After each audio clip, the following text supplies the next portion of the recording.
মাত্র কয়েকটা পদের জন্য তো রাজনীতি করা নয়, কিন্তু নিশ্চিতভাবে কাজ করতে করতে প্রত্যাশা তৈরি হয়। সেই প্রত্যাশা তৈরি হওয়াটাও খুব অসম্ভব কিছু নয় বা অস্বাভাবিক কিছু নয়। তমলুকের প্রার্থী ঘোষণা করেছে তৃণমূল কংগ্রেস। আমরা জানি পূর্ব মেদিনীপুরের আপনি দায়িত্বে ছিলেন বেশ কয়েক মাস ধরেই, এবং আপনি সহ আরও বেশ কিছু নেতারা ছিলেন।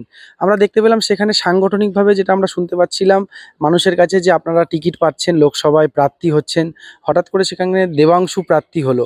এটা হচ্ছে সংগঠনের বিষয়, দলের বিষয়। আমি ব্যক্তিগতভাবে মনে করি সবসময়তেই সমষ্টি অর্থাৎ সংগঠন ব্যক্তির ঊর্ধ্বে। সংগঠন মনে করেছেন ভালো, দল মনে করেছে ভালো, দল প্রার্থী নির্বাচিত করেছে, মনোনীত করেছে। এখন যিনি দলের প্রার্থী তিনি আমাদের সকলের প্রার্থী। আমি গত 2 বছর ধরে ওই কিন্তু আপনার পরিচিতিদের মধ্যে শোনা যাচ্ছিল আপনি বিষয়টা নিয়ে অখুশি, কারণ আপনিও আশাবাদী ছিলেন তমলুক থেকে আপনি লড়াই করবেন। না, বিষয়টা একবারই এরকম নয়, খুশি অখুশির বিষয় নয়। বিষয়টা হচ্ছে যখন যারা সংগঠন করে, যারা রাজনীতি করে, তাদের একটা গোল থাকা উচিত, তাদের একটা ভিশন থাকা উচিত কেন তারা রাজনীতি করে। শুধুমাত্র কয়েকটা পদের জন্য তো রাজনীতি করা নয়, কিন্তু নিশ্চিতভাবে কাজ করতে করতে প্রত্যাশা তৈরি হয়। সেই প্রত্যাশা তৈরি হওয়াটাও খুব অসম্ভব কিছু নয় বা অস্বাভাবিক কিছু নয়। তো প্রত্যাশা মানুষের তৈরি হয়, কিন্তু সেই প্রত্যাশা নিয়ে দলের সর্বোচ্চ নেতৃত্বের সঙ্গে নিশ্চিতভাবে কথা হয়েছে, এবং আগামী দিনে দল আরও যে যে দায়িত্ব দিয়েছে সেই দায়িত্ব দলের পক্ষ থেকে পালন করার চেষ্টা করব। যেমন অতি সত্বরই আমি পুরুলিয়ার উদ্দেশ্যে রওনা দিচ্ছি। পুরুলিয়ায় নির্বাচনী বিষয়টা পুরোটা দেখার দায়িত্ব আমাকে দেওয়া হয়েছে দলের পক্ষ থেকে। সুতরাং পুরুলিয়ার নির্বাচন গুরুত্বপূর্ণ, সেই নির্বাচন করব। পূর্ব মেদিনীপুরে 2 বছর যে সংগঠন আমি তৈরি করেছি, সেই সংগঠন দিয়েই 2টো সিট, কাঁথি এবং তমলুক 2টো সিটই সেই সংগঠন দিয়েই জেতা সম্ভব। এখন আমাকে পুরুলিয়ার দায়িত্ব দেওয়া হয়েছে, এবার দেখা যাক পুরুলিয়াতে কতটা কি করতে পারি দলের জন্য। আপনি আমাদের এই চ্যানেলের মাধ্যমেই অভিজিৎ গাঙ্গুলিকে চ্যালেঞ্জ করেছিলেন যে তাকে ওখানেই 2 লাখ ভোটে হারাবেন। তো এখন তো আপনি টিকিটও পাননি, দায়িত্বেও নেই।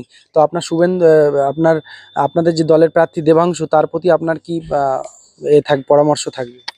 দেবাংশু তরুণ মুখ, মাত্র 28 বছর বয়সে দল তাকে মনোনয়ন দিয়েছে।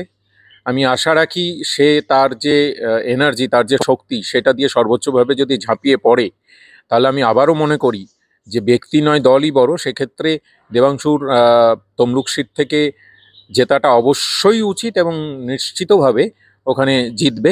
এখনও নির্বাচনের অনেক দিন বাকি আছে, শুধু দেখতে থাকুন যে কোন দিকে এগোচ্ছে। তবে আমি নিশ্চিত যে এই 2টো সিটেই জিতবে, কারণ যারা সংগঠন করে তারা সংগঠনটাকে সাজানোর দায়িত্ব থাকে। সুতরাং সংগঠন আমি সাজিয়ে রেখেছি, এরপরে ওই আসন থেকে জেতাটা শুধু সময়ের অপেক্ষা। আমরা জানি যে সেখানে এখনো বিজেপি প্রার্থী ঘোষণা করেনি, হয়তো 2-1 দিনের মধ্যেই করবেন, এবং অভিজিৎ গাঙ্গুলির নাম উঠে আসছে। অন্যদিক থেকে সিপিএমেরও তরুণ আইনজীবী সায়ন ব্যানার্জিকে প্রার্থী করা হয়েছে। তো দেবাংশুর সঙ্গে মূল লড়াই কার হবে বলে আপনি সাংগঠনিকভাবে মনে করছেন, অভিজিৎ গাঙ্গুলি নাকি সায়ন? বিজেপি প্রার্থী ঘোষণা করেনি, এখন বিজেপি আগে প্রার্থী ঘোষণা করুক, তারপরে। কারণ তাদের সকাল বিকেল সন্ধে বিভিন্ন রকম তদবির তদারক চলছে দিল্লিতে। বিভিন্ন তাদের গোষ্ঠী আছে, এক গোষ্ঠী একজনকে চাই, আর এক গোষ্ঠী আর একজনকে চায়।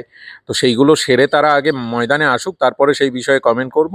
আর সায়নকে নিয়ে বলবো, সায়নও তরুণ নেতা, বিরোধী পক্ষের নেতা হলেও আমার শুভেচ্ছা থাকলো। আমি ব্যক্তিগতভাবে চাই যে পশ্চিমবাংলার রাজনীতিতে বিরোধী দল হিসাবে বিজেপি যাতে না থাকে, বিজেপি পশ্চিমবঙ্গের রাজনীতি থেকে যাতে মুছে যায়, সেটাই আমি চাই। এখন সেই মুহূর্তে দাঁড়িয়ে নিশ্চিতভাবে আমি চাইবো অন্যান্য দলের যারা প্রার্থী হবেন, এখন সিপিআইএম করেছে, এরপরে কংগ্রেস করবে কিনা জানি না, তাদের জোট হবে কিনা জানি না, সেটা তাদের নিজস্ব দলীয় বিষয়। তবে আমি নিশ্চিতভাবে চাইবো বিজেপি কোনো স্থানেই না থাকুক।